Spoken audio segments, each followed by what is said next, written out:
Maafitha a ugima wa mwiri aria mahetwo wigiririkia wa gutabania mihango ya guthima Akenya kwa wingi mambite kambi icigo-ini iria ithite na mbere na kwandikithia namba nene ya riboti cia COVID-19 cia Mombasa, Kawangware na Eastleigh. Our testing team was in Kawangware for the targeted testing exercise.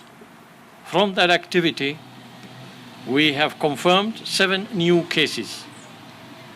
This is a testament that the virus is now domiciled within us and circulating within the community. No na thengia wa merutaniria maya, Akenya maroneka makihuthiriria mwito wa thirikari na riu kibarua kinene ni kumaiguithia meyumirie guthimwo. I want to appeal to Kenyans to willingly come forward to be tested.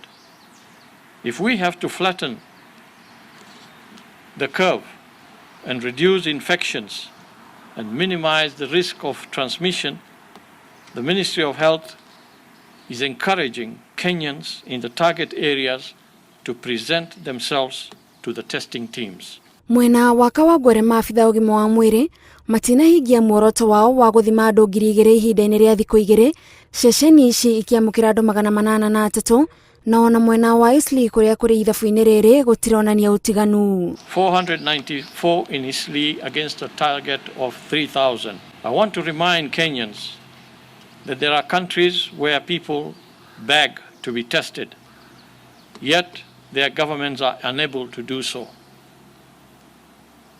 As of now, the Ministry of Health has acquired the testing capacity to undertake targeted testing, but the willingness of the people to be tested is low. Kwambiririo kwa mubango uyu wa guthima andu kwa wingi gukionania uma wa uria miri ya murimu wa COVID-19 irathie na mbere na gutamba gatagati ka Kenya. In the last 24 hours, we have tested 883 cases. Out of this, 30 people tested positive for coronavirus. Of these cases, 19 are from Mombasa, 8 from Nairobi, 2 from Bungoma, and 1 from Kitui.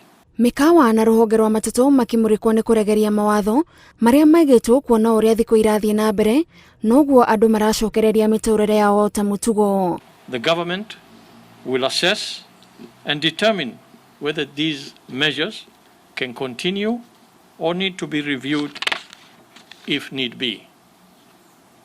My appeal, therefore, to hoteliers, transport industry, and everyone else is to abide by the containment measures already highlighted.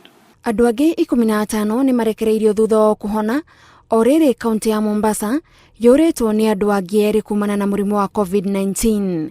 Giribotera Inoro TV, Jitagwo Gathoni, Wajihia.